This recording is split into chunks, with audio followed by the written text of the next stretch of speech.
Bonjour à tous, la très bienvenue pour cette vidéo concernant la nouvelle lune du 9 février, une nouvelle lune qui va avoir lieu en Verseau.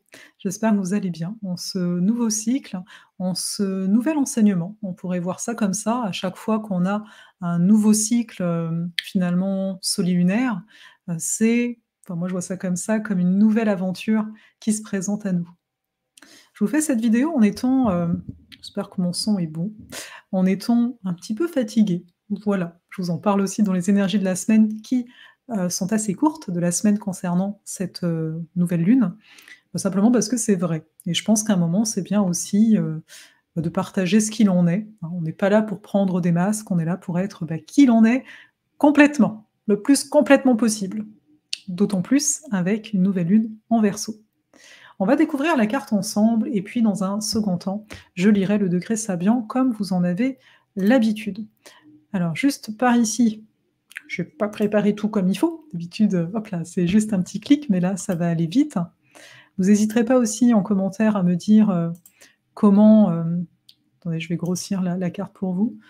Voilà, qu'est-ce qu'il en est pour vous au niveau de ce mois de février comment, comment vous sentez tout ça, tu vois, dans quel état vous êtes. Cela étant dit, voici la carte de la nouvelle lune en Verseau. Au 21e degré du Verseau, donc c'est clair, si cette nouvelle lune tombe sur une de vos planètes, de votre carte du ciel, ça peut venir amplifier les informations de cette planète-ci. Mais nous, ce qui nous intéresse déjà, c'est de se dire, ça se situe en Verseau, avec Mercure et Pluton en Verseau. Donc on a 4 planètes ici en Verseau, donc il y a un signe d'air, mais un signe aussi fixe, important de le rappeler, parce que je parle de progrès, je parle de souplesse, la souplesse qui permet le progrès ici, donc c'est une énergie très Verseau en termes de mots, en fait, en termes d'énergie, en fait, déployée. Mais donc c'est de comprendre que c'est aussi du fixe. Donc ce qu'on souhaite, c'est un changement qui puisse perdurer. On a toujours Mars et Vénus qui sont en Capricorne sur cette carte, OK, ils sont là. On aura lors des prochaines semaines, je vous invite vraiment à regarder les prochains astro-oracles, ne serait-ce que pour ça, parce que dans les prochaines semaines, Mars va passer sur Pluton et Vénus aussi, et on va avoir, ça se passe tous les 2 ans, une conjonction Vénus-Mars. À l'occasion, il y a de fortes chances que je vous propose une petite affaire pour comprendre ce cycle, ce qu'il veut dire. Ça se passe tous les 2 ans, et seulement tous les 32 ans en Verseau. Donc c'est pas rien, ce qu'on est en train d'ouvrir comme nouvelle phase. On a donc après le Saturne et le Neptune en Poisson, ça bouge pas bien vite. Le nœud nord conjoint à Chiron, il est là aussi. Uranus et Jupiter en Taureau. On a beaucoup de binômes, de duos en fait. Même si les planètes sont pas en conjonction, elles sont pas assez proches en termes de degrés, quoique là ça se rapproche de plus en plus. On pourrait se dire, là on pourrait dire oui, ils sont en quadruple, mais j'ai envie de les prendre voilà, en binôme, même si là c'est large, parce qu'il y a peut-être quelque chose là-dedans. On voit, chose intéressante, on verra après, qu'il y a les lunes noires en Vierge, et notamment Lilith qui fait face à Saturne. Donc ça, on va s'en parler aussi. Cela étant dit, avant de plonger dans l'énergie Verseau, pour ceux qui ont l'habitude, vous avez l'habitude, je vais simplement ici me permettre de vous lire le fameux degré Sabian. 21e degré du Verseau. Si dans la salle, vous avez, donc c'est 20 degrés et quelqu'un, si vous avez une planète à cet endroit-là, n'hésitez pas à me le mentionner, parce que, voilà, c'est un degré qui est marqué dans votre carte. Ça nous dit quoi? En proie au chagrin et à la désillusion, une femme fait face courageusement au vide de son existence. Donc en proie au chagrin et à la désillusion, une femme fait face courageusement au vide de son existence. Donc il y a plusieurs choses qu'on entend. Donc bien sûr, premier bout de phrase.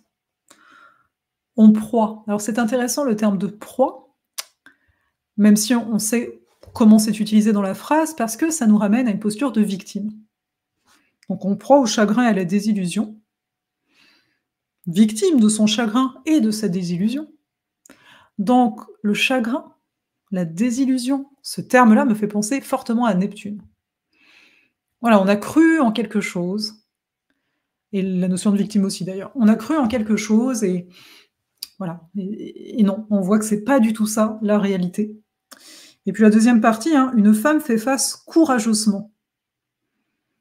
Là, c'est intéressant, le courage, hein. On est en lien aux énergies bélier qui sont aussi dans le ciel. Donc elle fait face courageusement. Donc de victime, elle devient comme le héros de sa propre vie parce que elle fait face à quoi? Au vide de son existence. Et avec les énergies, ne serait-ce que Saturne Poisson dont je vous ai parlé, la semaine d'avant, là-dedans, on peut penser à cette notion de vide. Donc ce degré, il est très, il marque le fait, à mon sens, qu'il va falloir aller chercher de nouvelles ressources. Parce que si on parle de courage, on parle de Bélier, avec le nœud nord Bélier, en plus avec Chiron. Donc on cherche quelque chose de nouveau en nous, qui n'est peut-être pas là, ou en tout cas pas cultivé. Et le courage, il est face au vide de l'existence. Donc c'est comme si on nous disait, on verra dans les énergies comment ça va venir, se croiser. On nous disait qu'il y a un deuil, c'est des illusions, chagrin, il y a un deuil de quelque chose, ce ne sera plus possible comme ça.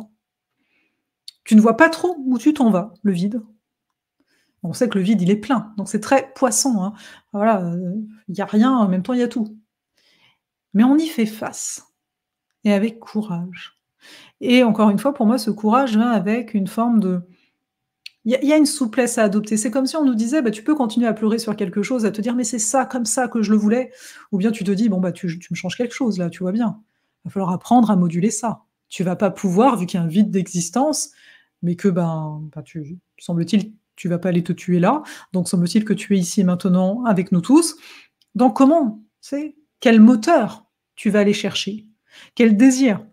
C'est le désir qui fait que à chaque matin, on va se réveiller. Il y a quelque chose, au-delà, si on n'est pas en automatisme, hein, qui pourrait être dû à l'énergie Verseau ici, on va aller déployer l'énergie de Mars. Donc on va regarder la carte, voir un petit peu plus. Donc, Mars, il est là, pour l'instant. Donc, si je veux revenir à la base, parce que c'est le Soleil-Lune, voilà, ils ont mis le doigt sur ce degré Sabian-là. Ils ont mis le doigt sur peut-être le vide de ton existence. Ils ont peut-être mis le doigt sur le chagrin. Ils ont peut-être mis le doigt sur certaines désillusions. Et peut-être même, ils ont mis le doigt sur hey, t'as peut-être plus de courage que tu ne le crois. On peut le noter comme ça, on pourrait le voir comme ça. On peut décortiquer, on n'est pas obligé d'adhérer à toute la phrase, ok? Donc, partant de là, quelles sont les qualités Verseau qui sont en notre possession, mais qu'on ne voit peut-être pas encore, ou pas totalement? Le Verseau, c'est une capacité à avoir énormément d'idées. Mercure, qui parle de la façon de penser et de communiquer, il l'est en Verseau. Sauf qu'il y a peu, il est passé au niveau de Pluton, et là, il est quand même toujours assez proche de Pluton. Donc, il y a quand même peut-être mettre à mort certaines croyances. Peut-être que les désillusions, ça par rapport à des croyances. Tu sais, quand, je sais pas, ta relation se termine, bon, bah oui, oui, bah, je l'aimais, tout ça, mais il y a aussi tous les projets qui meurent. Tout ce en quoi tu croyais que tu allais faire ça ta vie peut-être avec cette personne.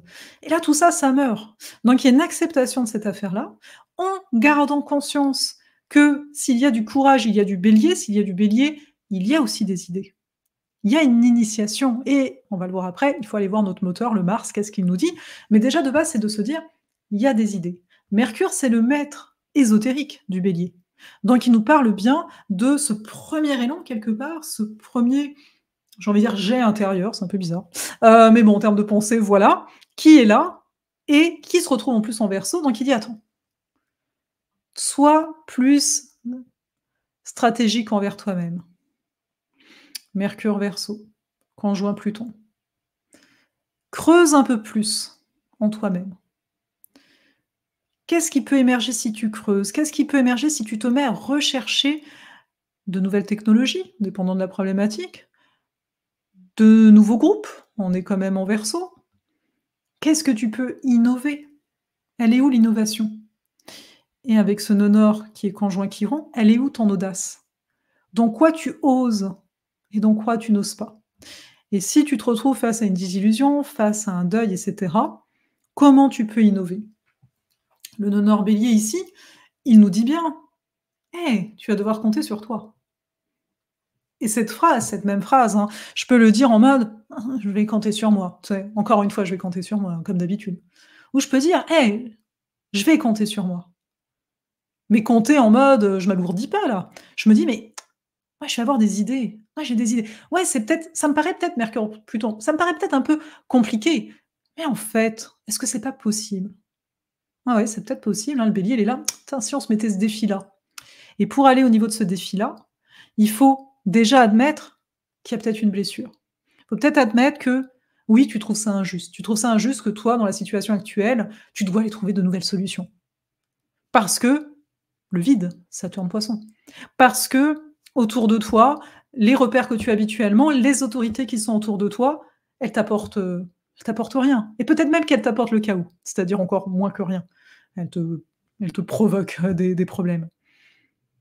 Donc c'est d'admettre aussi ça, d'aller accueillir Mars, il est donc en Capricorne, d'aller accueillir et quelque part être en maîtrise de cette émotion de colère. Et être en maîtrise ou être responsable de l'émotion de colère, ça veut aussi dire l'exprimer. Alors on s'entend, Mars, même s'il est en Capricorne, il est conjoint Pluton. Donc là, on se pourrait se dire: «Mais on va se rentrer dedans» ou on pourrait avoir de la colère rentrée qui va sortir d'un coup. C'est quoi cette affaire? C'est possible, ça peut être une possibilité, je veux dire, voilà. Surtout qu'ici, c'est large, c'est Vénus qui est plutôt en aspect de tension, mais dans l'absolu, ça reste connecté, donc se dire: «Bah ouais, on pourrait peut-être péter un petit câble, ici». Ouais, c'est possible. C'est possible qu'il y a peut-être des mots qui vont être un peu violents. On va peut-être être particulièrement stressé par une situation, quelque chose qu'on n'attendait pas. On est avec le Verseau. Mais après, je peux aussi me dire: «Ben, il y a plein de choses qu'on n'attend pas dans la vie, hein». Heureusement qu'on n'a pas une posture d'attente en tant que telle, on a le nœud nord-bélier. On est dans une posture, nous devenons acteurs ici, hein. On n'est pas la belle au bois dormant, qui attend qu'un prince arrive. Mais donc s'il y a quelque chose là qui me rentre dedans parce que c'est tellement injuste et moi je dois trouver des solutions innovantes en plus parce que ça a pas l'air autour, on a l'air de me dire: «Moi, je peux pas t'aider, je sais pas» et cetera. Mais donc cette colère, on peut en effet l'exprimer. Ça l'exprimer, ça peut être, quelqu'un qui voilà, qui va courir à fond, jusqu'à épuisement, voilà, peut-être qu'on va crier, mais pas forcément contre quelqu'un d'autre. De toute façon, dès qu'il y a de la colère et cetera, c'est de se dire: «Est-ce que j'arrive à le maîtriser?» maîtriser, non pas contrôler, de façon à ce que ça vienne pas, porter préjudice à quelqu'un d'autre, hein. Après c'est sain, qu'il y ait des émotions qui circulent. Je veux dire, tu sais, quand il y a quelque chose qui est injuste, tu me dis: «Non, je ne ressens rien du tout». Bah, c'est quand même injuste, hein, tu es humain. Bref. Donc il y a ça, donc OK. Surtout que, on voit quoi? On voit que le soleil-lune est carré à Uranus, Taureau. Quelque chose demande à bouger. Donc on s'entend, je connais pas la situation de tout le monde, c'est pas le but, donc toujours du discernement dans ce qui est dit. Mais voilà, moi je suis très bien chez moi et on me met à la porte. Pour une raison peut-être fausse, une raison injuste. Ben, au début, je vais pas être contente, hein, tu sais, je vais être très énervée, je vais me sentir peut-être impuissante, Mars-Pluton, je vais peut-être ressentir énormément d'impuissance. Mais en vrai, alors pas sur le coup, mais en vrai, peut-être dans 6 mois, peut-être je vais me dire: «C'est la meilleure chose qui me soit arrivée». Mais ça s'est passé, Uranus est carré au soleil-lune, ça s'est passé d'une façon où je ne contrôlais pas, ça a complètement démonté les plans que j'avais, ça m'a provoqué du stress, ça m'a provoqué plein d'affaires. J'aurais voulu que ça se passe autrement, mais j'avoue que, bah, c'est peut-être la «meilleure chose» entre guillemets qui me soit arrivée parce que ça m'a fait bouger, parce que ça m'a fait me détacher de certaines choses que je croyais tellement importantes qu'en fait j'étais en train de m'emprisonner. Parce qu'on ne peut pas nier que quand il y a des énergies, Verseau, il y a toujours une part de nous qui pense à une certaine liberté. C'est juste qu'à un moment, qu'est-ce qui nous maintient dans une illusion, hein, justement, de ne pas être libre, hein? C'est peut-être ce Mercure-Pluton, nos pensées. Je m'enferme, je m'étouffe, à avoir toujours les mêmes pensées. Donc essaye de voir autrement. Essaye de connecter à une personne qui te bouscule, dans le bon sens, hein, avec, gentillesse et cetera, mais qui te bouscule. Des fois, on n'aime pas entendre certaines idées, hein. On n'aime pas, parce que, bah, ça va pas dans notre sens, hein, tout simplement, ou qu'on se dit: «Mais pour qui il se prend?» et cetera. Mais écoutons le message réellement, c'est-à-dire il y a une deuxième écoute. Il comme là, il y a un événement, il y a toujours une deuxième écoute. «Ah, il m'arrive un truc dans mon corps». Bah, tu as de l'émotion, tu la vis et il y a une deuxième écoute. OK, mais en même temps, tu as ça t'indique quoi? «Ah, j'ai mal à la nuque». Ouais, bah, oui, je suis pas contente, mais ça t'indique quoi? Bah, ouais, que tu as peut-être un peu trop forcé encore une fois. OK? Donc ça tu vas adopter un comportement, en tout cas si tu écoutes, hein, parce que des fois on peut aller encore pire, mais ça va te faire prendre un comportement, un chemin que tu aurais peut-être pas pris. Et oui, aujourd'hui ça se passe comme ça. Ça veut pas dire que demain ça va se passer comme ça. Donc il y a aussi Pour moi, avec ce degré Sabian en arrière-fond, une nécessité de de changer. C'est-à-dire quand je dis changer, c'est arrêter de comparer notre propre vie à ce qu'on a vécu avant. Parce que ça aussi, c'est enfermant. Pour moi, Mercure-Pluton, c'est qu'est-ce que tu as emmagasiné comme pensée, comme association, que telle chose est égale telle chose, dans le sens, quand je vis telle émotion, c'est pas bien. Ça me donne tel sens, telle croyance et ça ne va pas. Donc d'accepter de laisser mourir ce genre de pensée. Il y a Mars-Pluton, accepter de laisser mourir certains comportements ou, tu sais, on dit laisser mourir, c'est le transformer. Pour certaines personnes, c'est: «Oh moi ça va, parce que j'ai laissé les choses se transformer». Dans l'énergie plutonienne, il y a du contrôle. C'est pas le même contrôle que Saturne, mais il y a un contrôle de: «Je dois voir, tout peut être un danger, donc quelque part je recherche ce contrôle-là» et là on nous dit: «Mmh, lâche». Lâche. La meilleure chose que tu peux faire pour toi, c'est de lâcher et c'est pas le lâcher prise que je dis, c'est intérieurement, hein, c'est comme si tu avais une corde à l'intérieur de toi qui se tend et là on te dit: «Mmh mh, elle va pas bien sonner ta corde, elle va pas faire de la musique comme tu aimerais» et on a en parallèle Vénus, hein, qui est donc toujours en Capricorne, qui elle est au carré, hein, qui maîtrise, le nœud sud de Balance, mais qui est donc au carré de Chiron et cetera et qui nous dit: «Reviens à des valeurs d'intégrité». Les valeurs, c'est pas des choses qu'on impose aux autres. Les valeurs, elles sont là pour te rappeler toi, par rapport à ton chemin, comment tu es ajusté à ton chemin. C'est-à-dire que disons, je ressens de l'injustice. Bah, quand même, je vais communiquer, hein, je vais dire que je suis pas d'accord et tout, mais de revenir à un moment de se dire: «Bon, il veut rien entendre, mais est-ce que moi je vais me faire du mauvais sang à cause de ça?» Donc de revenir à ces règles intérieures. Je ne trouve pas ça intègre, mais je ne peux pas imposer mes valeurs. Je peux pas. C'est pas le but d'une valeur. Si j'impose un truc, parce que ça me fait me sentir tellement pas bien, j'impose ici des besoins. C'est un petit peu il y a que l'autre extérieurement qui peut me permettre de me sentir en sécurité parce qu'il répondra à ce besoin. Une valeur, une vraie valeur, on se sent bien avec, hein. On là, par exemple, Vénus Capricorne, la valeur, par exemple, de la politesse. Toi, tu es poli. L'autre, il te dit pas merci. Bah, pas grave, toi, tu as été poli. Si c'est ta valeur, tu as été poli, ça ne concerne que toi. Par contre, si ça vient t'affecter, dis-toi, c'est peut-être il y a peut-être un besoin derrière. Besoin que tout le monde suit ça parce que moi, finalement, je suis poli parce qu'on m'a embêté avec ça quand j'étais enfin, quand j'étais enfant, par exemple. On revient. Ce qui est intéressant avec cette Vénus, hein, c'est qu'elle est en bel aspect à Uranus, qui, rappelons-le, est en carré au Soleil-Lune. Elle maîtrise aussi cet Uranus-Taureau. Donc ça nous dit bien, même si quelque chose d'imprévu arrive, ramène-toi à toi, centre-toi. Si tu as besoin d'un moment tout seul pour ne pas être dans l'émotionnel, hein, dans le sens de ne plus être, voilà, fais ça. Il y a des solutions constructives qui peuvent être là. Vénus, elle est gouvernée par Saturne Poisson. Saturne Poisson ici, bah, qui lui est en bel aspect à Jupiter en tant que tel, mais c'est surtout qui est en lien à ce qu'on appellerait ici Priape. Tu n'as pas, on n'a pas, je m'inclus aussi, hein, l'obligation de faire bonne figure. Je peux nommer que je vais pas bien. Je peux nommer que je suis fatiguée. Je peux nommer que là, cette situation, je ne la gère pas, même si, bah, j'ai essayé de me recentrer, j'ai vécu mon émotion, mais sincèrement, ça marche pas. On n'a aucune obligation de faire comme si, on gérait tout et on n'a aucune obligation non plus de prendre soin des personnes qui pourraient venir et nous dire: «Ça va pas, fais quelque chose», alors que toi, tu te sens impuissant peut-être. Comme lui se sent impuissant, je veux dire la carte elle est pour tout le monde. Mais donc c'est d'observer aussi ce jeu-là. À quel point tu prends la responsabilité d'un autre. Notamment ici, tout ce qui est ascendant Vierge parce que Saturne y sera en maison 7. Donc à quel point on se sent redevable de prendre les responsabilités peut-être du conjoint, peut-être d'un ami, pour, les ascendants Vierges notamment. Mais après c'est à voir dans quel domaine de vie, hein, ça va se préciser, mais peut-être même de façon globale, peut-être que ça va vous parler aussi, hein. Donc voilà pour ça. Donc pour résumer au niveau de cette carte, hein, en plus on a Cérès, hein, qui vient d'arriver aussi en Capricorne, donc il y a vraiment une nécessité d'aller à l'essentiel. Il y a une nécessité, autant dans l'énergie Verseau que dans l'énergie Capricorne, d'amener une objectivité. On a aussi une forme de nécessité de revenir à des rituels qui nous font du bien, Licorne Vierge. Donc il y a de la terre elle est là ici pour nous soutenir. Parce que là on pourrait dire: «Oui mais c'est Uranus qui» non, c'est le soleil et la lune, hein, les rapides, hein. C'est eux qui sont venus former. ce carré à Uranus. C'est pas Uranus. Donc la Terre, elle est vraiment là pour nous soutenir. Donc ramener à notre corps, ramener à des choses concrètes du quotidien. Se couper, j'ai presque envie de dire aussi, des réseaux si, vous êtes concerné par ça. Parce que plus il y a du mouvement, plus il y a de sollicitations, plus vous pouvez être un peu en mode: «Oh, il y a tellement de choses à faire». Non, pas vrai.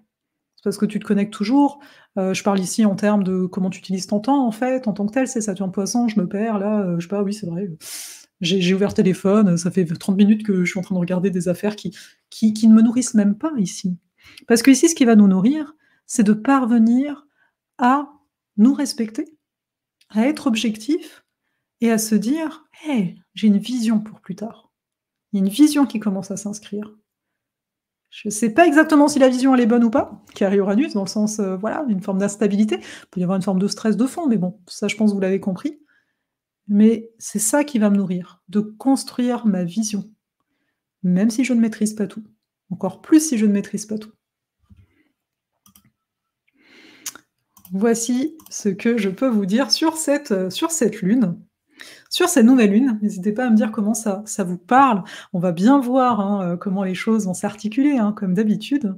Et puis, bah, de mon côté, justement, moi je sais que je vais me reposer un petit peu les prochains jours, parce qu'il est temps, il est d'ailleurs temps, on parle d'organisation de ce genre de choses, de rituels.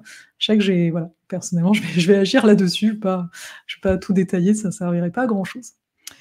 Sachez que vous pouvez toujours vous inscrire à la voie de la clairvision. On commence le 10 mars, hein, l'air de rien, c'est dans un mois par rapport à cette nouvelle lune-là. Si vous manquez de confiance par rapport à votre carte du ciel, sachez que les 2 premières sessions en direct dans la voie de la clairvision, qui durent 3 mois en tout, les 2 premières sessions, on va revoir l'interprétation de la carte du ciel. Donc sachez-le, voilà, ça peut aussi aider. Si vous avez des questions, venez me voir, toujours plus simple, hein. Des fois, on se fait une fausse idée des choses, donc si ça vous titille, le prévisionnel en astrologie, que vous vous posez des questions par rapport à vous-même, voilà, il y a toujours moyen de venir me trouver par rapport à ça. Là-dessus, je vais vous laisser. Je vais remettre parce que, bah, ça fait longtemps, le test, de personnalité. Voir à quel royaume du zodiaque vous appartenez au-delà de votre signe solaire, je vais vous le remettre, ça fait longtemps. Et puis aussi, il y a une méditation de nouvelle lune sur la chaîne. Donc, bah, c'est le moment, hein, de la faire tant qu'à y être. C'est une méditation pour tout ce qui est nouveau en général, mais bah, là j'y pense, donc je vais aussi vous mettre le lien, peut-être même là, ça va s'afficher autour de moi. Et là-dessus, je vais vous souhaiter un très beau nouveau cycle.